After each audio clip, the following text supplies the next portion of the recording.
Hello, friends, and welcome back to the Wild Hearts at Work podcast. I am your host, Melissa Boggs, and this week we're going to talk a bit about authenticity.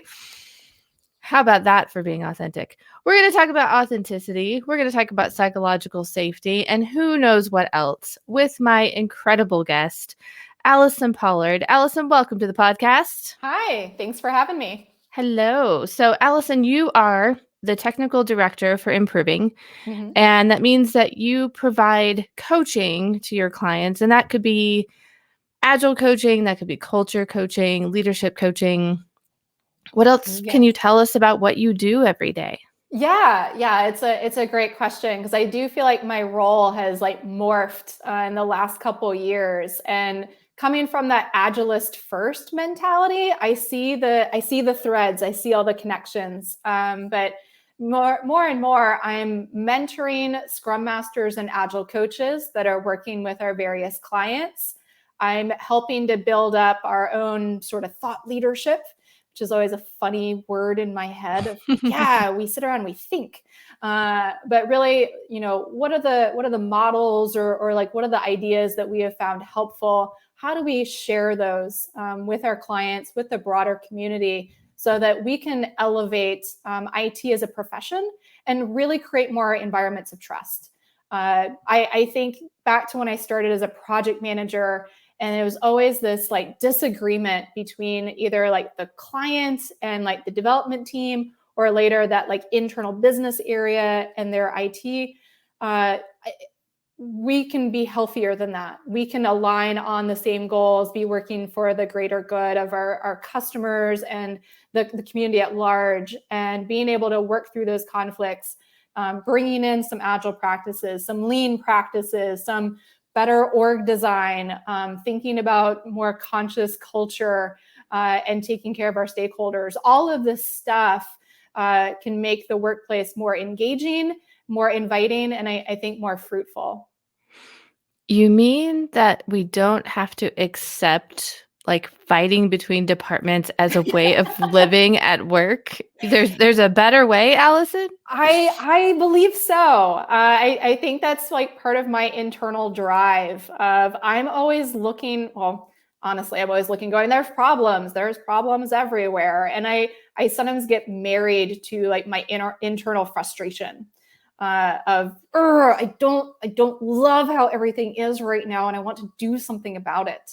I remember years ago working for a manager. His name was Rowdy. And so if there is ever someone that is likely to challenge the status quo, it is someone named Rowdy. He was a great guy. I remember telling him oh, Rowdy, I'm really having a hard time with this project that I'm managing, and it feels like we're running into challenges, and I just see these opportunities we could do things differently.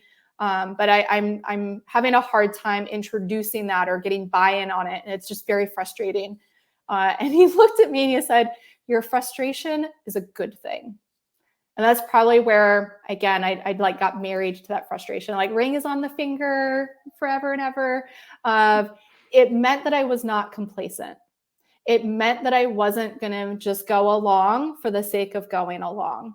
That I felt that there was something important and I was willing to work towards it. And I think, my ongoing challenge now is how do I recognize that internally, but sort of translate it before it comes out of my mouth. So it's not, hey, y'all, here's what I don't dig right now, because who wants to work with that?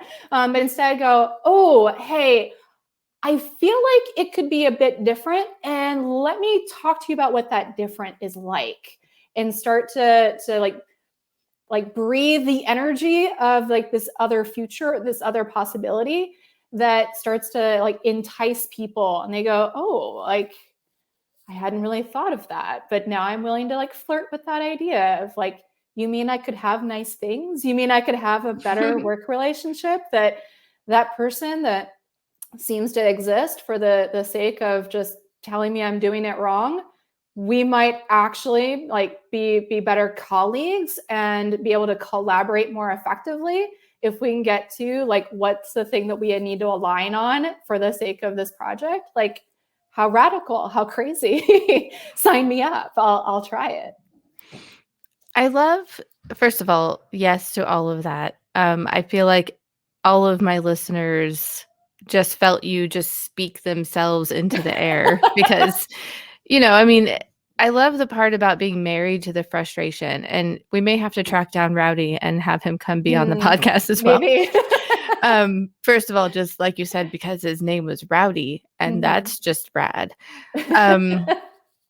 But the idea of being married to the frustration, and like, I think so many of us feel that. And the funny thing is, I feel like that frustration is married to hope. And that's what you're describing, right? You're describing sort of the flip side of the frustration, but that doesn't mean it doesn't suck sometimes. Right. To look around and see how much more there could be. But I love how you described the action of taking that frustration and flipping it into hope and into opportunity. Yes. Yeah. And because I know, I feel like, one, if you can find like, what's that dream behind the complaint? Like what is that vision? What is that, sense of purpose, or like some values that you're wanting to live? Like, what is that alternative thing? I often struggle to put it into words. Because for me, I just know of like, ooh, there's like the feeling that I have right now. And it's like, like, this is where like my Incredible Hulk kind of like comes in of like, I want to smash some things. And I was probably like very articulate for the Incredible Allison Hulk. Smash. Allison Smash, right? Versus like, whoa, like, can I find like where is that alternative? Like, where is that other thing? And like, what's it like there?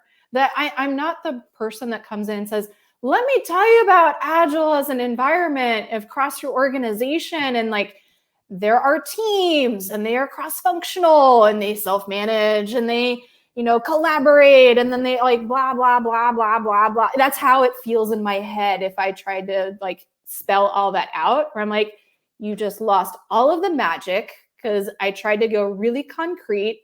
And you're like, yeah, like, I don't know that sounds all that enticing. It's just like teams everywhere. Versus if you can get to a sense of, imagine that people come in and they're like ready for work. Like, they're engaged. They know what the mission is. They know what the purpose is. They are using their strengths. They are getting challenged by their teammates. So like, let's find the best way. Let's find different ways. How can I help you to grow so that, next week you're going to be a better player than you are right now because of the things that we're working through in this moment. Like, some of that starts to feel kind of compelling. I'd work there. I'd totally work there. Well, and I think what you're saying is there's a storytelling component to all of this, right? Yes. That when you're that corporate rebel, if you will, that the way to see through that, the way to flip the frustration to hope isn't by beating people over the head with, a to-do list. Right. It's a storytelling component. Do you find that that's easy to do for you, or do you find that it's a struggle? It's funny. So like, you invited me to the podcast and I went into like, ooh, what stories should I tell? I feel like I should do some homework around this, let me get familiar with the podcast since it's fairly new. Let me listen to some episodes, get a feel for it. And then what do I think is going to be best for your audience here? So I was going to be a really good student around this. And I just so happened to have a conversation with my coach after I listened to your trailer and I think one of the episodes, and I was like, oh my gosh, like, I don't know how Melissa did it, but she is like tapped straight into a thing that I'm just loving. This like wild hearts at work. These are my people. Like, let's challenge some status quo. Let's be more authentic. Let's be more human. And man, like, I'm going to have to like really consider like, what am I going to bring into this? Because I'm just scared of what unfiltered hell is going to come out of my mouth and what the repercussions are going to be. And this is where my coach is like super smart. He goes, pause that right there. What did you just say? And I said, well, what unfiltered hell is going to come out of my mouth and what are the repercussions? Like, this thing's going to be on the internet. People are going to listen to it. Oh my God. He goes, that's why people don't challenge the status quo. Whoa. Say that again. Say that one more time. That concern right there, that is why people do not challenge the status quo. Wow. So that's the power of coaching, like right there. It's the like one thing that just kind of like knocks you back and you go, whoa, all right, so I will not be doing my homework. I will not be as good of a student. I will make sure that I show up with my glass of water, with my whatever I need just to be myself. So today it was like, hey, I tried to dry my hair and make it look kind of nice, even though I haven't had a haircut in many, many weeks. So I can be more me. Well, I'm sure you don't need to hear this because your coach helped you get there, but we love Unfiltered Hell on this podcast. So bring the pain, Allison. Right, right. But I'm wondering, can we dig into that a little bit? Like, what were you afraid of? I mean, especially working with external clients, there's always that sense of like, ooh, am I about to like tell a story that like I'm not clear on the potential and the good that I see in the people that I'm working with and how they are trying. Like, I think it's very easy to tell stories of like, let me tell you about people that are doing it wrong. And this is how it looks when they're doing it wrong. And man, they would stop doing it wrong. And then, and you could even get into like, I feel like the normal sort of like consulting to like, and then I came in with my cape and I rescued them. And I'm the greatest thing ever. Look at the good that I do in the world. I help people, blah, blah, blah. It's just kind of like creepy and weird. But the sense that I could be telling stories about other people that paint them in the wrong light was concerning for me. Which funny, I mean, we don't know each other super well, but what I do know of you, I know you to be an empathetic and kind human. And I honestly can't imagine, that you view people that way. Mm-hmm. Therefore, you wouldn't tell a story that way. But it's that voice in your head, like that you could do something wrong. And not just, could do something wrong, but like I could step out of line and that could follow me. Yes, I mean, that's what I kind of heard you say was like, it's one thing to like be venting with your other coach friends at a conference in the hallway and, that never comes up again. Mm-hmm. But I can see that being a thing that some of us might struggle with at work, like your coach said. Mm-hmm. Like if I step out of line, if I suggest something that's just totally crazy, or if I try something, that could follow me because it might not go well. Yeah. And it very much depends on the company. Like, I've been working with leaders quite a bit the last couple of years and helping them be more intentional on, changing some of their behaviors, empowering their people, speaking more to, like, what are the results or like, what are the outcomes? What are those like real goals that you're giving to people and not just like telling them the solutions, or telling them how to implement something. And that's a pretty hard shift. But I think too, one workshop that I was running, it was a director and his direct reports. And this director had taken on the burden of so much of trying to think about, like what are the technologies that we need to be modernizing and adopting? Like what are the umpteen stakeholders and their demands, and how do we prioritize this, and how do we grow the skills of our employees and take care of them and give them exciting work to do, and through this, his direct reports grew to dislike him. It's like, you are putting your finger in everything and I'm not getting outcomes. I'm not being empowered. You're trying to solve all the world's problems at once. And in some cases, you might be bypassing me and going directly to my team. So like they're on the verge of mutiny. when it comes to this director. And so I come in, I say, oh, all right, woof, we got some conflict. Like, let's do this. There's something that really needs to change here. It's ripe. It's getting overripe, if anything. And worked with the direct reports on like, what is it you really need from this director?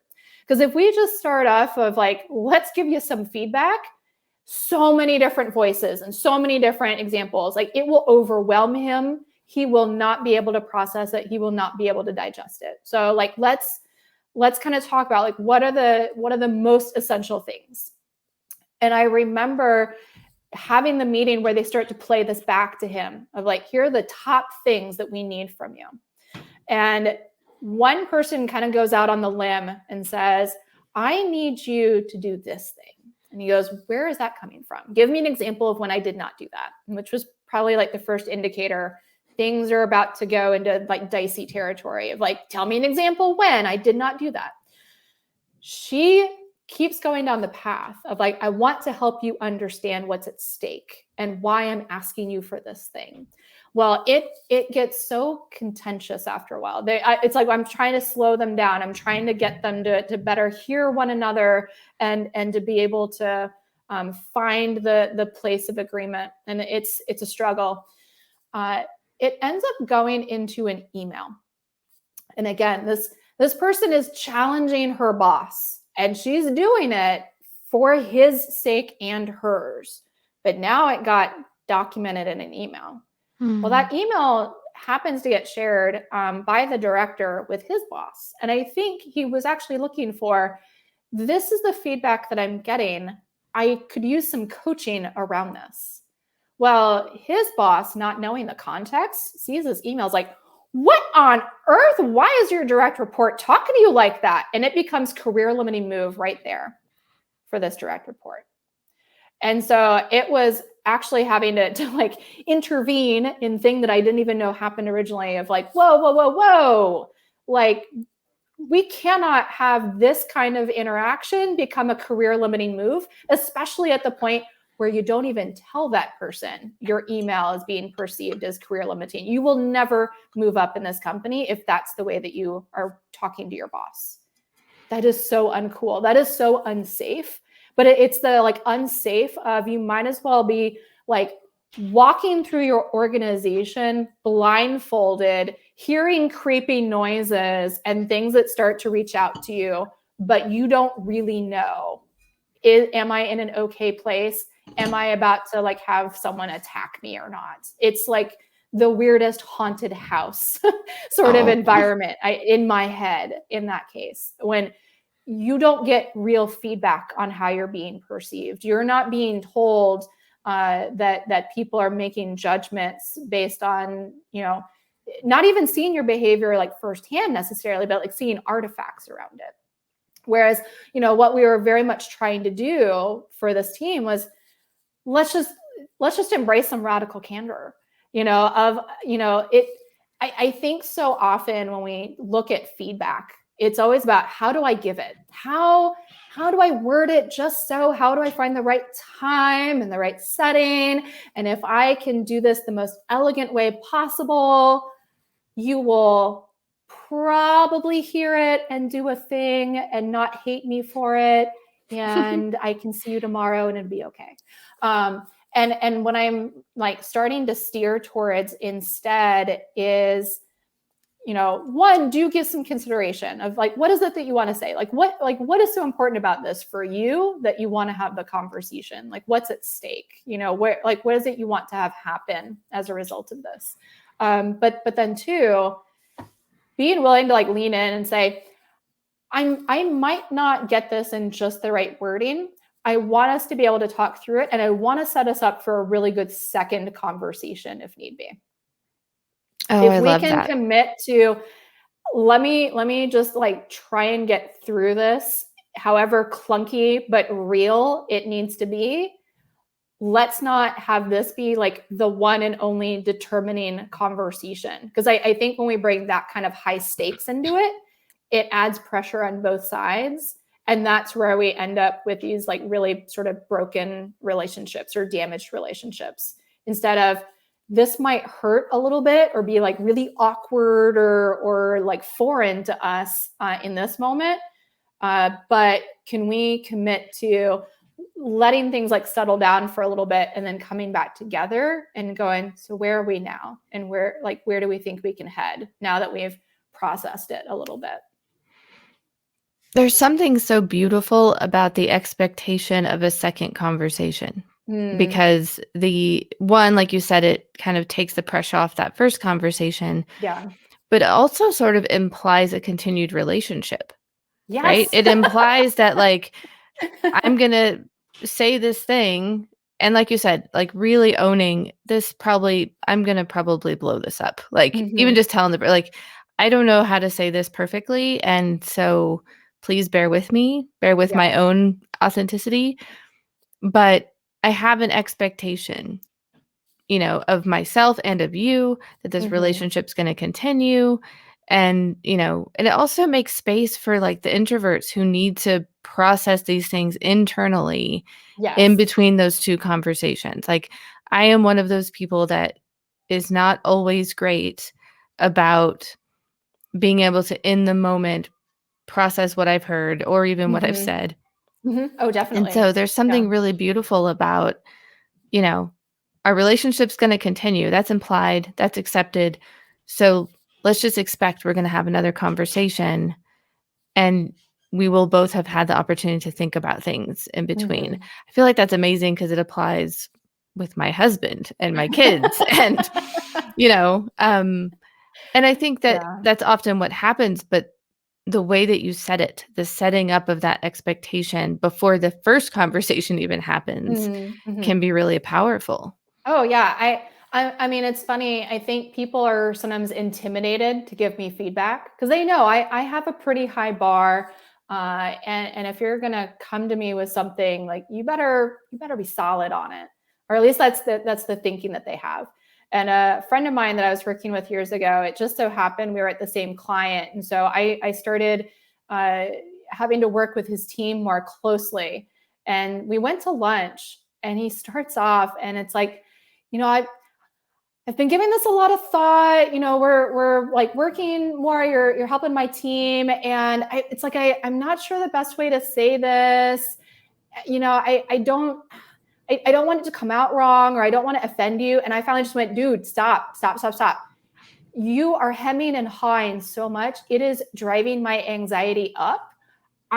Before I have a heart attack, I need you to just spit it out. Like permission to be whatever, just say it already. And he's like, oh, like, yeah, sometimes you're got this look on your face like you're judging us. And I'm like, cool, welcome to my face. Like, how do we, like, what do I need to do differently? Because I if I start thinking like, oh, great, I'll just always be smiling, like, does that work? Is that better? Like that? No, probably not.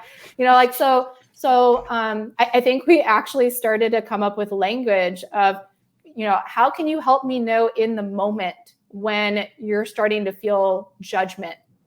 And we kind of joked. It's like, yeah, it's like you're shooting lasers out of your eyes. I'm like, man, of all the superpowers I could have, I didn't know I had that one. That's pretty neat. I can shoot lasers out of my eyes. So you know what makes things really interesting in a meeting?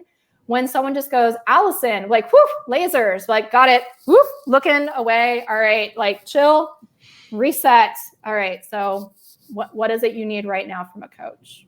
How are we engaged on that? Like, what's happening?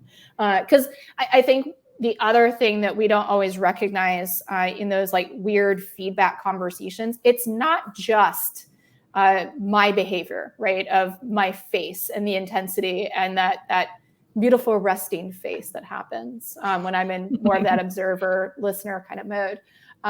But it's also just the own person stories that come up in their head.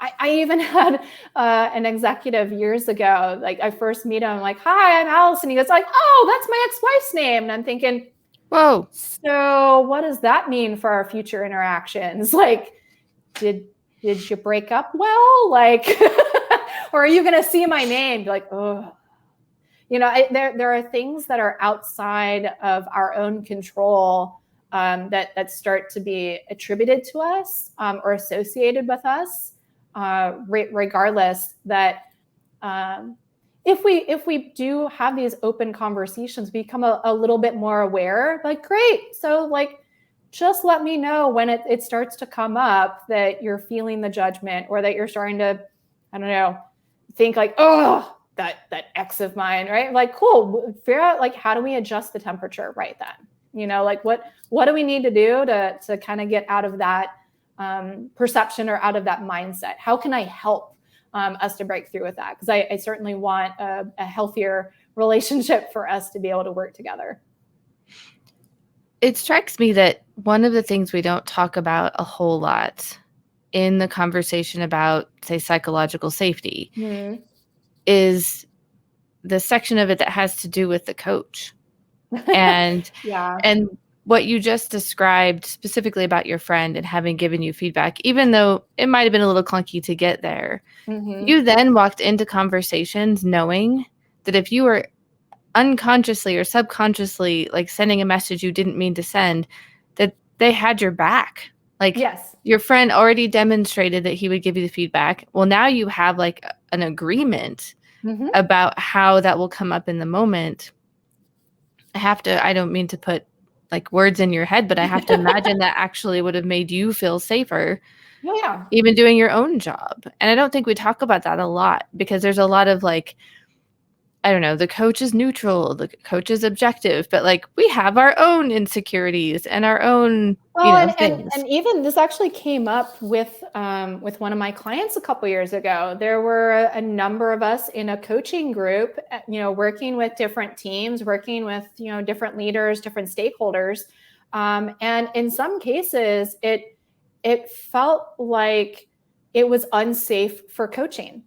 That some coaches trying to call things out, be kind of direct, be stronger in like guidance of like, we're going to try this other thing and we're going to really try it for a couple of weeks and see how it works for us. We'll have a retrospective at the end, but we're going to give it an honest go. They would get feedback from folks that was like rejecting the coaching. And it was, it's easy then as a group to go, it is not psychologically safe for coaching. And like, what do we do about this? And I'm like, I believe that, yes, there needs to be psychological safety for coaching in order for us to be able to challenge, in order to, and also even like, maybe not just like challenge, but even just reflect back, our experiences or what it is that we're seeing or what we're hearing, so that it becomes that mirror for people to do something with.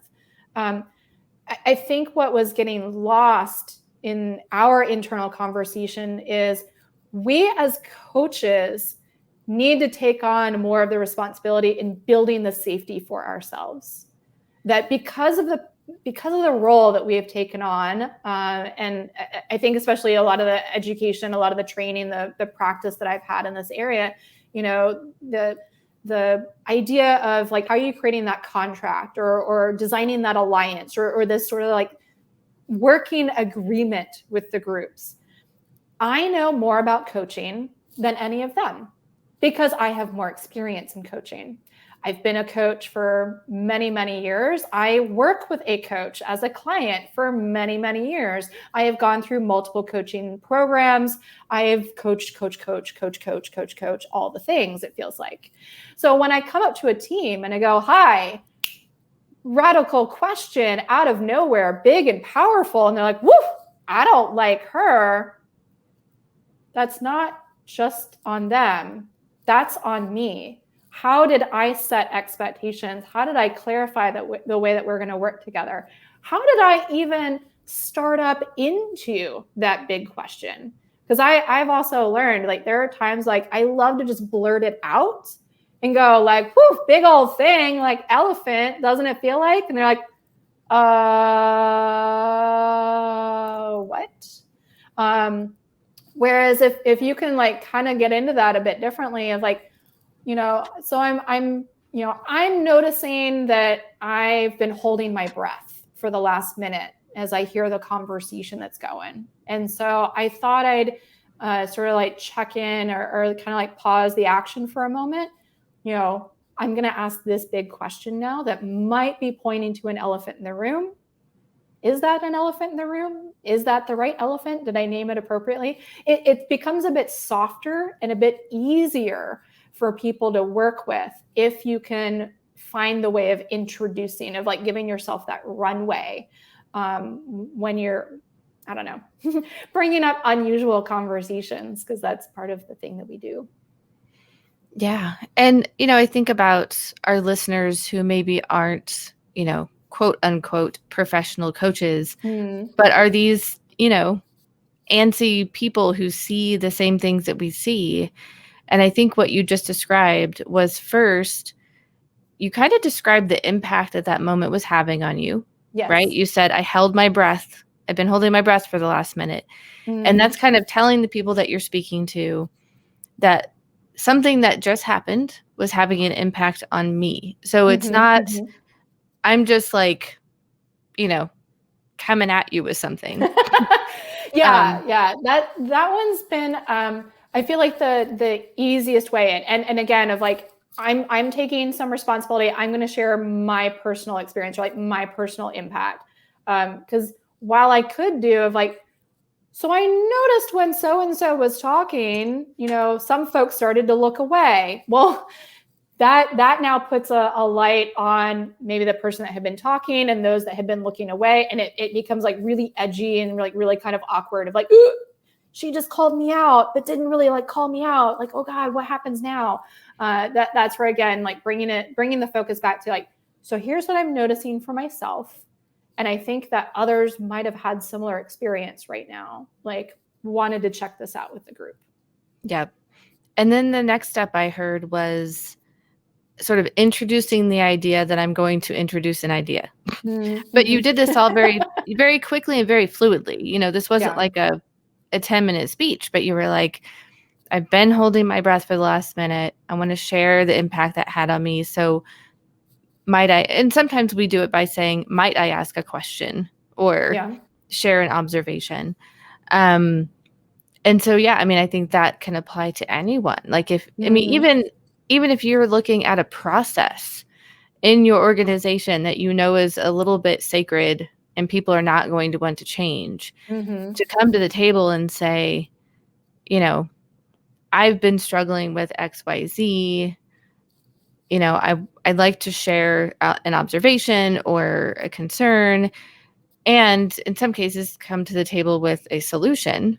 That's not always possible. Maybe it's, here's a solution, or it's, can I brainstorm with you or with this group about how we might improve this, et cetera, et cetera. But yeah, I really love this setup because I think what you just demonstrated could apply to so many situations, but it's not that feedback sandwich that everyone always talks about, that like, I don't know. I think the feedback sandwich was only useful until people knew what it was.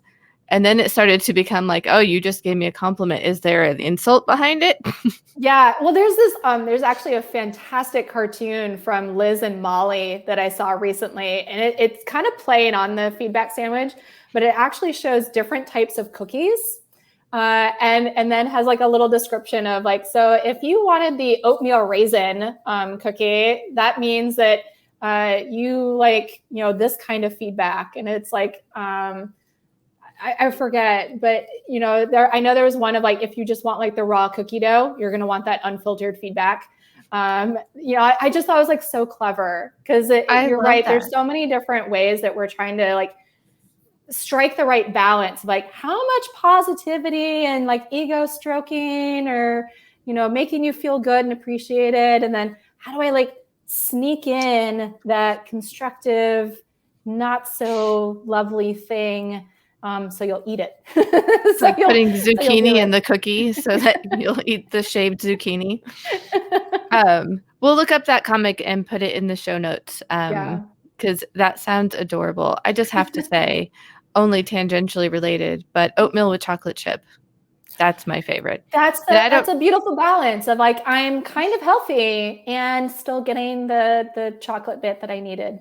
And I don't know how that translates to feedback. Maybe it's in the comic, but It's probably rather indicative of like how I live my life. Like Yeah. a little bit, what I'm supposed to be doing, and then I don't know, a little bit of chocolate. Mm. So we've been talking, kind of skirting psychological safety. Mm. I'm curious your take on what the pandemic has done to our sense of psychological safety, our sense of humanity, Mm. all of this working from home. I think there's some notion that, we're better off now because like kids and dogs and like we all, have seen it.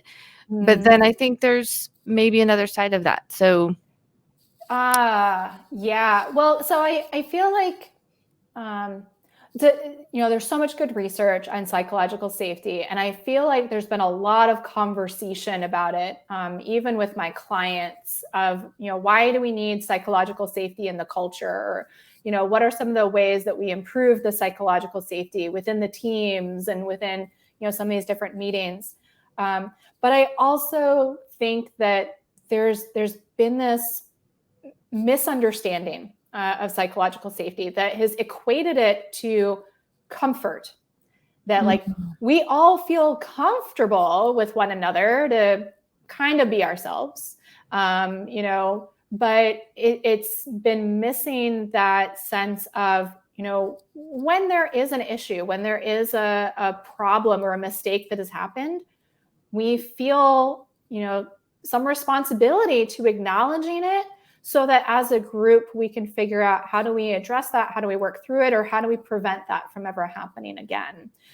So it's like we're missing some of the part that compels that higher performance out of the group, and that the idea of like it starts more than likely with some of the humility from the leader of saying, I am not the one that's going to have all the answers. I need the voices of all of you. I need all of you pitching in and letting me know what you're seeing from your perspectives, because I might miss something, or I might not be aware of something. So that dimension has been really tough. And so when I think about the pandemic, I've been so heartened, I guess, to see the grace that has like so naturally been extended to people of, it used to be if you worked from home and your kid or your pet or something like happened in the background, it's like, oh gosh, I'm so sorry, how unprofessional of me. And you could start to feel the scorn, especially early days of the pandemic, like that stuff happened. And it was like an invitation of, oh my gosh, this is the little break that we needed. We want to see your dog, or we want to see your kid. I remember one Scrum Master, he on the wall behind him had a drawing that was done by his son. And so one day we're having a one-on-one and his son walks in and he's like, oh my God, I'm so sorry. I will tell him to go away. And he's like, oh my God, I'm so sorry. My son, he like wants to meet you. This is so embarrassing. I was like, oh my God, no, like, wait, is he the artist? Is he the one that did the drawing that's like right behind you? Like, I would love to say hi. And this will take all of like 2 minutes. And I'm like, how cool to just like enjoy 2 minutes, of you've done something that your dad is very proud of, and it hangs right behind him. And he gets to see it in his video for hour after hour after hour, as he's probably on like all these calls, all these meetings. But like how neat is it to see that relationship is being like brought into this different setting that we have professionally. So like some of that like dropping of the boundaries, I think was kind of cool. You're seeing more human empathy, just very naturally show up. I do think there is still some weirdness. I feel like some organizations still struggle with like the expectation of video, that I have read just enough that I feel empathy in ways of, if you don't want to be on video, I'm okay with that. Like, let's just kind of talk through it. And then, how would I know, if you're getting the things that you need to participate, if you're able to follow along, or if you're able to get your voice in, because we might not be able to pick up on body language, obviously. That if many women are finding themselves in situations where they are more likely to be working in dining rooms or common areas of their house. They might not have the home office that some of us do. And so they might be more self-aware of the distractions around them, whether that's, the dishes or the laundry or kids or pets or any number of things that could be going on in their household. I also know as a woman, I feel silly, but I'm like, yeah, I still put on makeup and I still worry about my hair. There are days that I will definitely show up like, yep, that's my hair in a top knot. And yeah, it's probably not super duper obvious, but yes, I'm wearing my workout t-shirt because I'm going to go and, try and take a walk outside later. Or I might even be, getting some exercise, doing some Pilates after work. But I also know that women tend to be judged on their appearances. And so we are sometimes mindful of if it's a bad hair day, it might not seem so safe or so natural in my organization to show that on camera. People might not be so accepting of that. And I think that's unfortunate.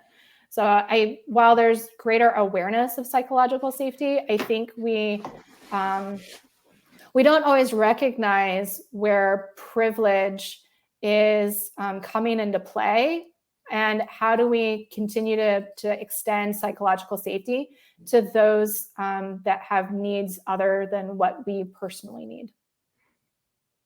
Absolutely. I was thinking about when you first started talking about psychological safety and the leader, being vulnerable and saying, I don't have all the answers. I think it is also really powerful when that leader can say all of those things, are necessary for psychological safety.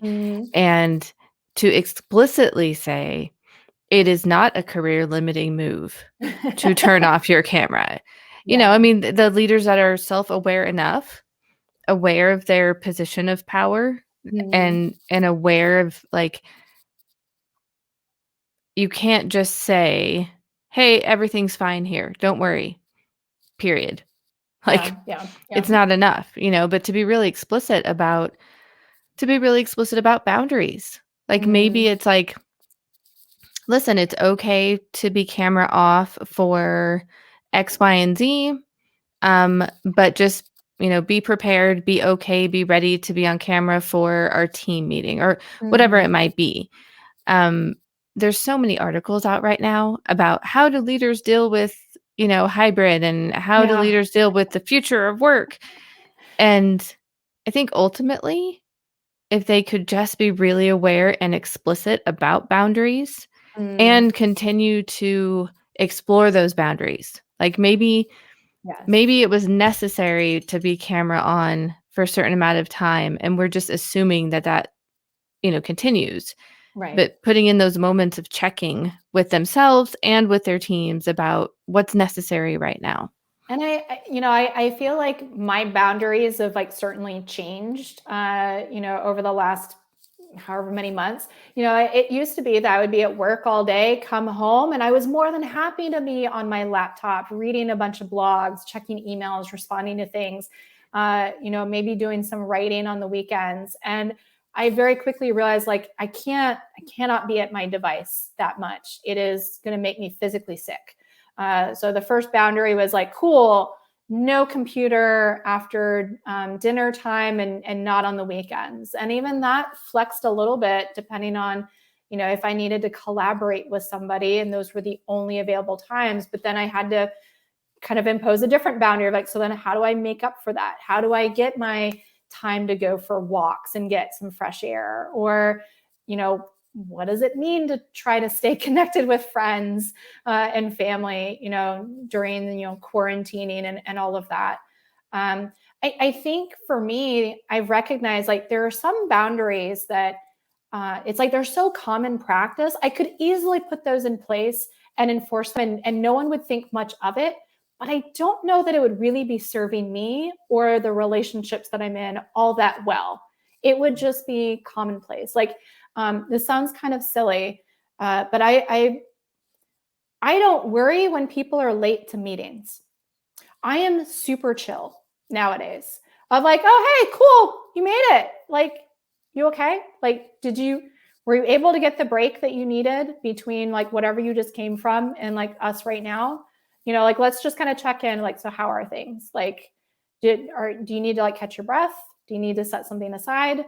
Like what's top of mind? Yesterday I was supposed to be collaborating with someone on a project that we're working on, and first. Well, one, she was a little bit late. And I did end up messaging her of like, hey, like, do you still have time to meet now? Of like, it's totally cool if you don't, but I just thought I'd like check in. So she shows up. She's like, I am so sorry. I got wrapped up in something else. I know last time we said I was going to do this action item. I have not done it. This other thing kind of like fell on my plate. And I'm like, cool. This is going to sound super weird. I'm like, congratulations, you practiced accountability. Like, yeah, like who gets to celebrate that someone just owned up that they did not follow through on stuff? And I'm like, awesome. I'm totally okay with that. Like, sounds like you've got a lot going on. I totally understand. You are a lot going on person right now. Like, you do a lot of things for a lot of different people. So let's talk about like, what is it that you need right now? It sounds like there's something else that's like really pressing. Like, okay, so let's look at when can we kind of talk about the thing that we needed to work on. Don't worry about it. Like, it can totally happen like later on this week. Now, for the thing that you've got that's pressing right now, how can I help you with that? How can I support you with that? Like, you still got 30 minutes. You just talk out. What is the approach that you're about to take on this thing that just got dropped in your lap? Yep, I'm your sounding board. I'll help you think through it. You've got this. Like that's the thing that you need right now. It is incredibly unusual to be that person that says, you know what, I just want to know that I'm present in the moment, that I'm doing what I can to take care of some of these folks that I'm choosing to spend time with. And even if I don't get to spend all the time, that they show up late or they need to leave early or maybe they don't even appear, you just kind of go like, I hope all is well with you. I'm not going to be we said, this is the time box and where are you? And agitated, we have a thing to do. Because I don't want that agitation in myself. That does not serve me very well. My calendar has changed so many times. I think actually, Melissa, like you and I had to go back and forth on the scheduling of the podcast even. Like, calendars are just not as stable as they used to be. There's so much stuff that pops up, because it's all virtual and it's so easy to connect remotely, we're connecting to very different groups or like very different, like, I think like worlds, sort of like George Costanza, like the worlds are colliding, but like we're connecting in like all these different areas of life and business. That it is very easy for those to come into conflict with one another. And it only happens on our calendar. And it's like, oh gosh, that person, we were in the middle of a thing and it started to run over. That now has an impact on the next thing that I was slated to do. That I kind of got into like defensive calendaring of like, all right, there are certain folks I know, they might tend to run late, or when things get really juicy, we will always need more than 30 minutes. Like, I will put some buffer on my calendar so that I can honor what's in that moment and not be stressed out about who am I perhaps like dishonoring or having a ripple effect on, if I'm, having to message them and postpone, or I'm showing up of like, yeah, I was clearly another thing. Let me shake it off and here with you now. Got it. Let's do it. What's going on? It's a lot to juggle. Grace and safety. That's the whole time you were talking, those are the words that I was sort of hearing in my head, was like an intentional grace and an intentional safety, which I think we all hopefully at this point in the pandemic have both experienced and offered to other people. And it is one of the things I hope we continue. Like, I hope that we continue to be aware and intentional of it. Well, as we get toward wrapping up, I love asking folks 2 quick questions to wrap up the podcast. One, when you hear the phrase wild hearts, what is it that comes to mind for you? Wild hearts at work. What is it that comes to mind for you? Oh man, that's a good question. Because there's the wild implies like a certain like rawness, or I was thinking like savage in a way, but that's Hey. kind of out there. But there's just something very like pure, and I'm gonna go with raw again. Like there's just something kind of edgy about this, but especially to bring that at work, and that, I guess there's kind of a double meaning there, because there's the like obvious one of like, so in the work setting, in the work environment. But for me, there's also this like secondary of like, no, like use that as the fuel, put that to work, right? Like let that start to drive something, like let that be the energy, the momentum that you need to be able to persevere. That instead of playing the game like everyone else, or trying to do things like everyone else, it's like find what's distinct and unique, and like where your own sort of like wild energy lives. For me, it's kind of this like wackadoo, like I love musicals, I love reading, I love thinking that like the show like Zoe's Extraordinary Playlist, I was like, that's my jam, right? Like if I could actually have people have like song and dance breaks during the workday, it would be amazing. I have not pulled that off yet. But right, it's like knowing like that's what my core is kind of like. How does that get to propel the kinds of projects or the kinds of like client engagements that I take on? Beautiful. I love just hearing the interpretations, because they're all like spot on to my heart, and where this all came from. Second question, as we wrap up, what are you reading these days? I just started a book by Dr. Carrie Arnold. She has a PhD. I actually saw her speak many years ago at a coaching conference. And you and I have been to so many conferences. There are so many sessions we've been to, and they're all a blur. And then there are those ones that stand out. Hers is one that stands out. She talked about how women in leadership roles, particularly as executives, either are silenced or silence themselves because of some of, again, like that psychological safety of being a leader and being in some of those executive settings. That it's not the obvious like sexist comments that are causing her to be diminished.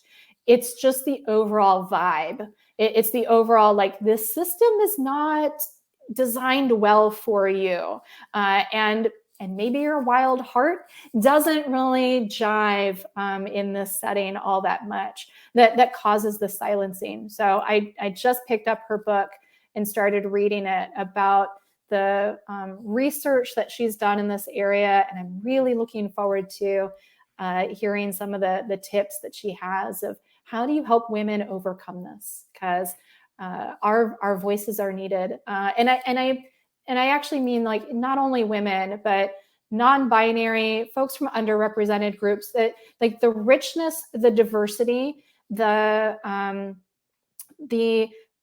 alternative perspectives, all those people with the frustrations. I need to hear the dreams that you've got. I want to tap into that, because I think we can do so much good if we are creating a more vivid picture of what the future could be like. I'm just sitting with that for one more second, because I so believe and buy into all of that. And, there were a lot of different iterations of what this podcast might be called. And one of the reasons I settled on this one was because it wasn't gendered. Because I do, I have experienced some of the things that you are referring to, but so is my husband, right? My husband is a tall, cis, het white male but he's also very sensitive, and he's also Mhm. very, not toxic masculine. And Yeah. he has experienced some of the things that I have experienced. And so I Mhm. definitely love the idea of making space for all of those energies, regardless of gender. Yeah. So yeah, and I feel like that's a whole nother podcast, Allison. So you might have to come back. Fair enough. Fair enough. And so with that, yeah, I think there's definitely gonna have to be a part 2 here. But thank you so much for joining us today, Allison. I truly like this last almost hour has flown. And so Yes. I really appreciate all your perspectives and all the work that you do out in the world. Well, thank you. Thank you. I'm excited to see what comes out of this unfiltered heaven that we've created, perhaps, Oh, and the repercussions of it. I love it. We have now flipped the script from unfiltered hell to unfiltered heaven. There we go. And with that, friends, listeners, thank you so much for joining us on this week of Wild Hearts at Work. As always, like, subscribe, share with your friends, share on social media. And if you're interested in supporting the podcast, we do now have a Patreon in which you can join at different levels and, get some behind the scenes. There's even merch, which I said last time is like super weird. Um, but regardless, the most that you can give in support is showing up and listening and sharing. So thank you so much for being here. And until next time, dear hearts, stay wild.